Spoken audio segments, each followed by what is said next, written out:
پاکستان اور افغانستان کی منتخب قیادت اس وقت واشنگٹن میں امریکہ کی نئی انتظامیہ کے سب سے بڑے خارجہ چیلنج کا حل تلاش کرنے کے لیے مدعو کی گئی ہے۔ امریکی میڈیا پاکستان کی صورتحال کو انتہائی تشویشناک قرار دے رہا ہے۔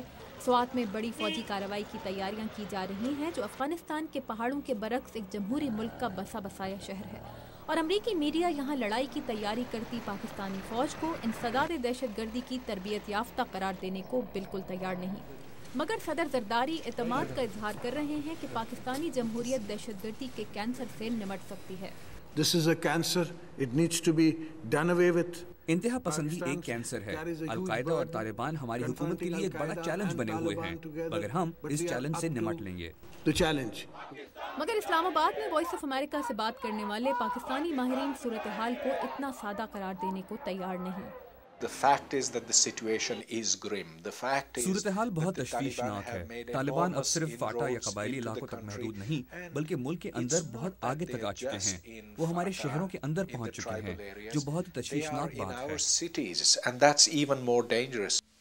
پاک افغان سربراہوں کی واشنگٹن میں مصروفیات کا نقطہ کمال صدر اوباما سے ملاقات تھی۔ امریکی صدر نے پاکستان اور افغان حکومتوں پر اعتماد کا اظہار اور انہیں درپیش چیلنجز کا اعتراف کیا، اور کہا کہ پاکستان، افغانستان اور امریکہ کی سلامتی ایک دوسرے سے جڑی ہوئی ہے۔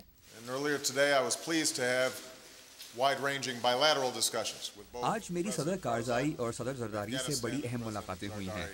ہم تینوں کا مقصد ایک ہے کہ القاعدہ اور اس کے انتہا پسند اتحادیوں کو پاکستان اور افغانستان میں شکست دیں اور ان کی دونوں ملکوں میں تباہی پھیلانے کی صلاحیت کو ختم کر دیں۔ اس مقصد کے لیے ہمیں ان کی پاکستان، افغانستان اور امریکہ میں کام کرنے کی صلاحیت کو توڑنا ہوگا۔ ہمیں سلامتی اور مواقع بڑھانے ہوں گے تاکہ پاکستان اور افغانستان کے لوگوں کو بہتر زندگی کے مواقع ملیں۔ اس سے قبل امریکی اسٹیٹ ڈپارٹمنٹ میں وزیر خارجہ ہلری کلنٹن نے دونوں ملکوں کے صدور سے ملاقات کے بعد کہا تھا کہ ہمارے مہمان جانتے ہیں کہ ہمارا مشترکہ مقصد ہمارے دشمن سے بڑا ہے۔ امریکی وزیر خارجہ نے ڈرون طیاروں کے حملوں میں بے گناہ انسانی جانوں کے زیاں پر بھی افسوس کا اظہار کیا تھا۔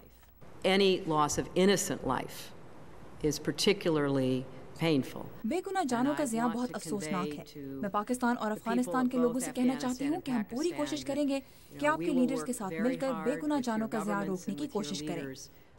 امریکی وزیر خارجہ کا اظہار افسوس اپنی جگہ، مگر امریکی میڈیا کا یہ دعویٰ برقرار ہے کہ پاک افغان علاقوں کو یرغمال بنانے والے انتہا پسندوں کے پاس ڈرون حملوں کا کوئی جواب موجود نہیں۔ لیکن وادی سوات میں اب جس فوجی کارروائی کی تیاریاں کی جا رہی ہیں اس پر امریکی انتظامیہ مثبت رد عمل ظاہر کرنے کے ساتھ دونوں ملکوں سے مزید جارحانہ اقدامات کی خواہش مند ہے۔ تابندہ نعیم، اردو VOA، واشنگٹن۔